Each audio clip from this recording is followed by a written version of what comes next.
Pha-Dok-Siew Nature Trail.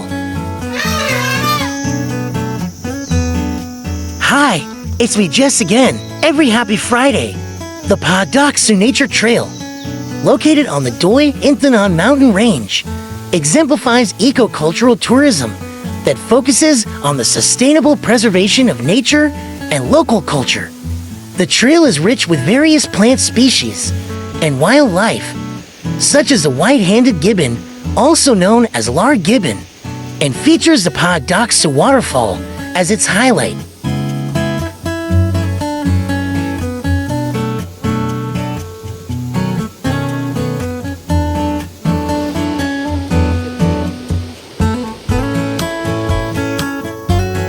The trail is approximately 2.6 kilometers long and takes about 1.5 to 2 hours to walk, with a moderate difficulty level.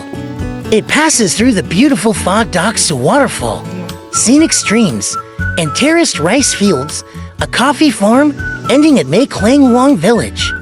This village is recognized as a cultural and artistic museum of the Karen community, representing the concept of people living with the forest. Ecotourism and nature lovers won't want to miss the Inthanon activities in their Chiang Mai travel plans. So, see you next Friday. Oh, don't forget to like and share.